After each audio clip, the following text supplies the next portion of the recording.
चटोरी भूत। ये इतने खतरनाक लेवल की शैतान होती है जो छोटे छोटे बच्चों को अपने चंगुल में फंसा के उनको मार के उनका कलेजा खा जाती है और उनके मुंडों का माला पहन के घूमती है। ये इतनी ज्यादा खौफनाक होती है, अगर किसी के ऊपर इसका एक बार नजर पड़ गया तो समझ लो वो इंसान हमेशा के लिए खत्म हो गया। ये शैतान आज से ही नहीं 500 सालों से लोगों को अपना शिकार बनाते आ रही है और छोटे छोटे बच्चों को मारते आ रही है। आखिर ये स्टोरी कहाँ की है, कब घटना घटी थी, आखिरी बार उसने किसका शिकार किया था, मैं सब कुछ आप लोगों को बताती हूँ। आप लोग इस वीडियो के अंत तक जरूर बने रहना। ये जो स्टोरी है मुझे प्रिंस नाम के लड़के ने इंस्टाग्राम पे लिख के भेजा है और ये जो घटना आखिरी बार घटी थी एक हिमाचल में एक जगह है किन्नौर नाम की, उस जगह पे घटी थी आज से 500 साल पहले। मतलब जो आज मैं आप लोगों को ये सच्ची घटना बताने वाली हूँ, आज की नहीं 500 साल पहले की पुरानी घटना है ये, लेकिन बहुत ही ज्यादा खौफनाक है। आज से 500 साल पहले ये चटोरी भूत का खौफ पूरे किन्नौर में छाया हुआ था। वहां पे छोटे छोटे बच्चे आए दिन गायब हो जाया करते थे, लड़के लड़कियां जो बहुत ही कम उम्र के हुआ करते थे, यही 8 साल 10 साल 15 साल से कम उम्र के छोटे छोटे बच्चे, जो पता ही नहीं चलता था रातों रात कहाँ गायब हो जाते हैं। और जब उनकी बॉडी भी मिलती थी तो बहुत ही ज्यादा गंदे अवस्था में मिलती थी, मतलब ये है ही नहीं, मुंडी और कलेजा भी निकला हुआ है। तो लोग इस दहशत में इतने ज्यादा परेशान हो गए थे कि लोग अपने बच्चों को घर से बाहर निकलना भी बंद करवा दिए थे। लेकिन वो टाइम पे किन्नौर में एक राजा का राज्य चल रहा था। सब लोगों ने डिसाइड किया कि हमको राजा के पास जाना चाहिए और उनसे मदद मांगनी चाहिए। जो राजा थे उनका नाम दिग्विजय था। तो ये नाम चेंज है, मतलब ऐसा नहीं है कि एकदम सबका रियल बता रहे हैं, इसलिए हम थोड़ा चेंज लाए हैं, वहां पे नामों में सिर्फ चेंज है, बाकी स्टोरी तो बिल्कुल रियल ही है। तो फिर उस राजा के पास लोग जाते हैं और बोलते हैं कि हम लोग बहुत ही ज्यादा प्रॉब्लम में हैं, आप हमारी मदद करिए।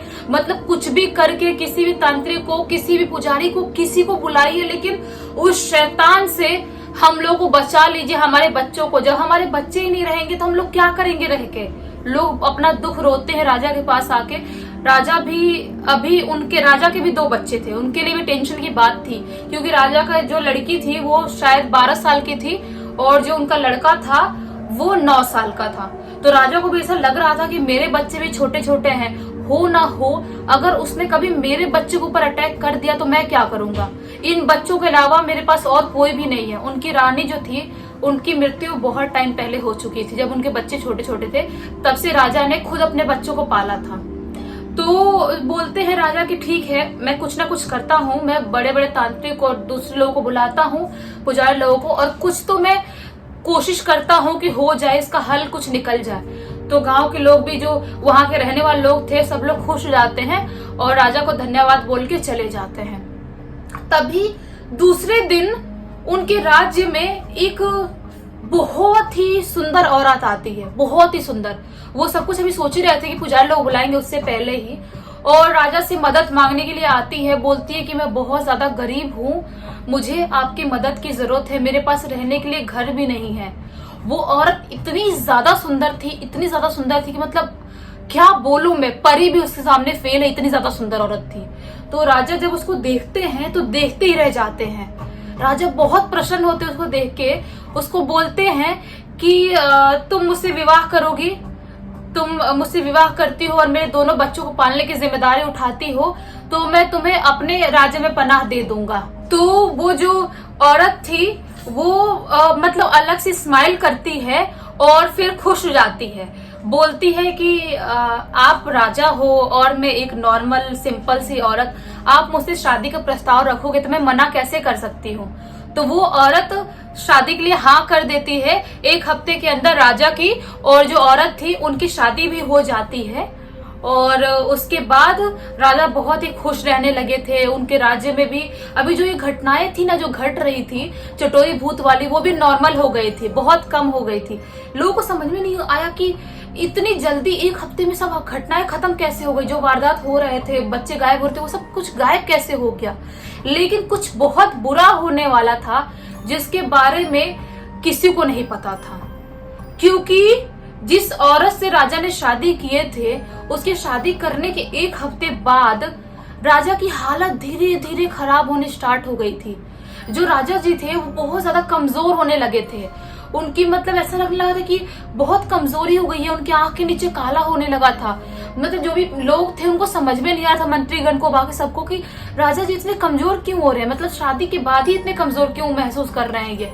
तो लोग टेंशन में आते हैं, लेकिन अभी लोग क्या कर सकते हैं, लोग ऐसा कुछ बोल भी नहीं सकते, राजा है उनके सामने लोग। तो मतलब यही सब करते करते ये सब कुछ शादी के इनके 1 महीने बीत गए। 1 महीने बाद जो राजा जी की दूसरी औरत थी, जो नॉर्मल औरत जिसे शादी किए थे, वो क्या बोलती है कि मुझे तुम्हारे दोनों बच्चों का कलेजा खाना है। राजा जी शॉक्ड कि ये ऐसी बात क्यों कर रही है। उनको बिल्कुल भी समझ में नहीं आता है कि मेरे बच्चों को कलेजा खाने के लिए क्यों बोल रही है। राजा जी को इतना तो पता था कि जितने कुछ महीनों शादी हमारी हुई है, ये मेरे बच्चों को पसंद नहीं करती है, उनसे बहुत दूर दूर रहती है, उनसे नाक सुकड़ाती है, देख के बच्चों को पसंद नहीं करती है, लेकिन कलेजा खाने वाली बात क्या कर रही है। और जो ये सब वारदात थे चटोरी भूत वाले, वो सब कुछ वहां पे लोग भूल भी चुके थे। तो इसलिए राजा जी के दिमाग में ये नहीं आता है कि ये कलेजा खाने की बात कर रही है, हो ना हो कहीं ये चटोरी भूत ही तो नहीं है, वही चुड़ैल तो नहीं है जो बच्चों को कलेजा खाती है। लेकिन उनके दिमाग में नहीं आता है, वो उस औरत की जो खूबसूरती थी उससे मोहित हो चुके थे पूरी तरह से। तो वो बोलते हैं कि यार मेरे 2 ही बच्चे, मैं उनसे बहुत प्यार करता हूँ, मैं कैसे उनका कलेजा तुमको दे सकता हूँ खाने के लिए। वो बहुत जिद पड़ जाती है, बोलती है अगर आपने अपने बच्चों का कलेजा मुझे खाने के लिए नहीं दिया तो मैं आपको छोड़ के यहाँ से चली जाऊंगी बहुत दूर। अब राजा भी क्या कर सकते थे, वो बहुत ज्यादा टेंशन में आते हैं, बोलते हैं कि उसके प्यार में पागल थे राजा जी। वो सोचते हैं कि एक काम करता हूँ, उसको बोलते हैं कि मैं जाता हूँ अपने बच्चों को उनका कलेजा लेके आता हूँ, मैं तुमको देता हूँ खाने के लिए।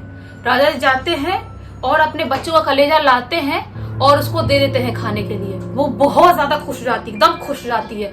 उसकी जो आंखों की चमक थी वो बहुत ही ज्यादा अलग थी, ऐसा लग रहा था कि मतलब सदियों बाद उसको उसके पसंद का भोजन मिला है खाने के लिए, इतनी ज्यादा खुश थी। उसके बाद ये सब कुछ करते करते कुछ दिन बीत जाते हैं। कुछ दिन बीतने के बाद 10 या 12 दिन के बाद जो वो औरत थी, राजा की जो वाइफ थी, जो अभी रानी बन चुकी थी, वो जब घूमने के लिए कहीं जाती है अपने ही राज्य में कहीं पे बाहर, तो उसको दिखाई देते हैं राजा जी के वही दोनों बच्चे। वो शॉक्ड हो जाती है कि राजा ने जब मुझे उनका कलेजा निकाल कर दे दिया है खाने के लिए, तो बच्चे जिंदा कैसे हैं। बहुत क्रोध में आती है और आके राजा से बहुत लड़ाई करती है, बोलती तुमने मुझसे झूठ बोला था, तुमने अपने बच्चों को नहीं मारा था, बताओ तुमने मुझे किसका कलेजा खिलाया। तो राजा जी ने बोले कि वो जो कलेजा तुमको दिया था मैंने वो कुत्तों का था। और राजा जी अपने बच्चों को बचाने के लिए किसी जानवर की बलि दिए थे, जो शायद उनकी नजर में सही था कि मतलब अपने बच्चों के लिए सब कोई भी कुछ भी करता है। तो बहुत ज्यादा क्रोधित होती है, बोलती कि नहीं, तुमने मेरे साथ गद्दारी किया, तुमने मुझे धोखा दिया, मैं तुम्हें आज ही छोड़ के जा रही हूँ, मैं तुम्हारे साथ नहीं रहूंगी। अभी राजा जी और ज्यादा कमजोर हो चुके थे, उनकी जो स्किन थी ऐसा लग रहा था उनकी बॉडी से गायब हो रही, पूरे मांस बॉडी से गायब हो रहा है, सिर्फ हड्डियां ही बची हुई थी उनके पूरे बॉडी में। राजा जी बोलते हैं कि नहीं ऐसा मत करो, ऐसा मत करो, तुम मुझे छोड़ के मत जाओ, मैं इस बार पक्का अपने बच्चों का कलेजा तुम्हें लाके दूंगा, तुम खा लेना। तो इस बार बहुत खुश होती है, इस बार भी बोलती है कि ये इस बार धोखा दिया तो इस बार अंजाम अच्छा नहीं होगा। तो राजा जी जाते हैं और इस बार भी राजा जी अपना दिमाग लगाते हैं, कुछ सोचते हैं। जो सत्तू होता है ना, वो सत्तू अपने बच्चों को पैक करवाते हैं और जो उनकी बेटी थी 12 साल की, उसको देते हैं और बोलते हैं बेटा तुम लोग यहाँ से बहुत दूर चले जाओ, बहुत दूर, इतने दूर चले जाओ, कभी इस राज्य में वापस मत आना, कुछ भी हो जाए वापस मत आना इस राज्य में, ऐसा बोलते हैं राजा जी। और उनको बहुत दूर कहीं भेज देते हैं। और इस बार भी किसी जानवर का कलेजा लाके उसको दे देते हैं। इस बार खाती है और बहुत खुश रहती है, उसको लगता है कि चलो अब ठीक है, जो मैं चाह रही थी मेरा सब कुछ हो गया है, अभी मैं यहाँ पे अच्छे से राज करूंगी, कुछ टाइम में राजा की भी मौत हो ही जाएगी, क्योंकि वो जो औरत थी वही थी चटोरी चुड़ैल, चटोरी भूत वही थी। क्योंकि राजा जी को वो चाट चाट के धीरे धीरे इतना कर दी थी कि मतलब राजा जी की मरने वाली हालत हो गई थी। और बच्चों के जाने के बाद तो अब राजा जी ने बेड पकड़ लिए थे, बिस्तर पकड़ लिए थे, मतलब उठ फिर भी नहीं पाते थे, चल फिर भी नहीं पाते थे। और अभी वो खुश होके मस्त रहने लगी थी। और वापस से उनके राज्य में बच्चों का कलेजा गायब होना और बच्चों का कलेजा निकाले खाना स्टार्ट हो गया। लोगों को समझ में नहीं आया कि इतने महीनों से जो कलेजा खाना बच्चों का बंद हो गया था, बच्चे मरने बंद हो गए थे, वो वापस से कैसे स्टार्ट हो गया, किसी को कुछ समझ में नहीं आ रहा था। और उसके बाद जो ये बच्चे थे राजा जी के, मैं बताती हूँ वो कहाँ गए। वो लोग बहुत दूर जाते गए, कहीं जाते गए, और जो सत्तू था उन लोगों ने वो खाया पिया। और उसके बाद जो राजा जी का छोटा बेटा था जो 9 साल का था, उसको बहुत जोर से प्यास लगती है। तो अपनी बड़ी बहन से बोलता है, दीदी मुझे बहुत जोर से प्यास लगी है, अगर मुझे पानी नहीं मिला तो मैं मर जाऊंगा। तो उसकी बहन बोलती है कि भाई तू टेंशन मत ले, मैं कहीं से भी तेरे लिए पानी लेके आऊंगी। और उसको एक जगह रोकती है और वहां से वो जाती है कहीं पानी लेने के लिए। कुछ दूर जाती है, उसको एक बूढ़ी औरत दिखाई देती है, जिससे वो मदद मांगती है पानी के लिए।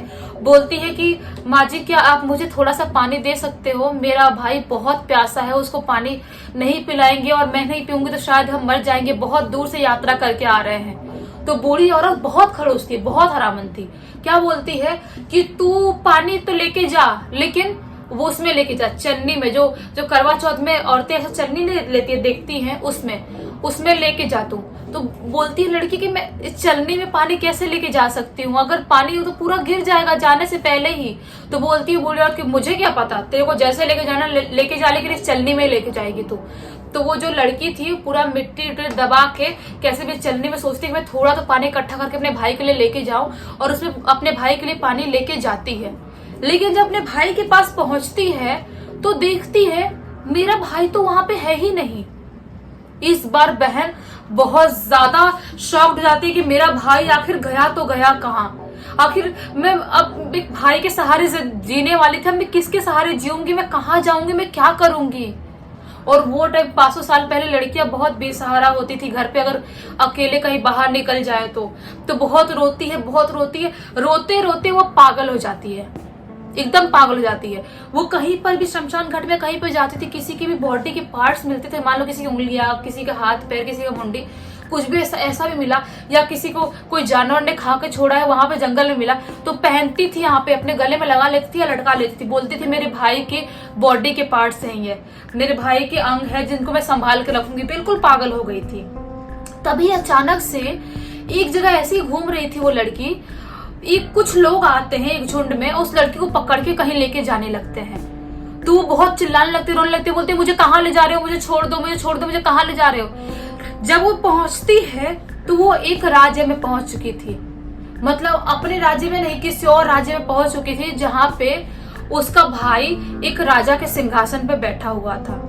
उसको समझ में नहीं आता है कि मेरा भाई कैसे जिंदा है। वो देखती है और अपने भाई को देख के खुशी के मारे पागल हो जाती है, जाकर अपने भाई से लिपटती है, बोलती है भाई तुम कहाँ थे, मैं तुमको इतने टाइम से ढूंढ रही थी, देखो मेरी हालत क्या हो गई है। उसका भाई भी बहुत ज्यादा रोने लगता है, अपनी बहन को देख के बहुत खुश होता है, बहुत इमोशनल हो जाता है, और अपनी जो प्रजा में जो दासियां थी उनको बोलता है कि जाओ मेरे बहन को नहलाओ धुलाओ और अच्छे कपड़े पहनाओ, फिर मेरे पास लेके आओ। उसके बाद क्या करते हैं, उसकी बहन के साथ सेम वैसा ही करते हैं, नहला के अच्छे कपड़े पहनाते हैं, और जो बहन की दिमागी हालत थी वो नॉर्मल हो जाती है अपने भाई को देख के, क्योंकि भाई की वजह से ही पागल हुई थी, भाई की वजह से ही ठीक हो जाती है। लेकिन ये जो राजा बना था उसका भाई, वो कैसे बना था मैं आप लोगों को बताती हूँ। एक सेकेंड बेटू, इधर जा इधर, उधर रहेगा तो मैं कैसे काम करूंगी, वीडियो बना रही हूँ ना। हाँ, तो क्या करते हैं वो पता चलता है बाद में कि जो जिस राज्य में उसको राजा बनाए थे उसके भाई को, उस राज्य में कोई राजा नहीं था, और वहां पे कोई यंग लड़का ढूंढ रहे थे जिसको राज सिंहासन पे बैठा सके। क्योंकि उस टाइम पे ऐसा होता था, मान लो किसी राज्य में राजा नहीं है और राज्य सुना पड़ा है, तो किसी भी यंग लड़के को वहां पे राज सिंहासन पे बैठा दिया करते थे पहले के टाइम में।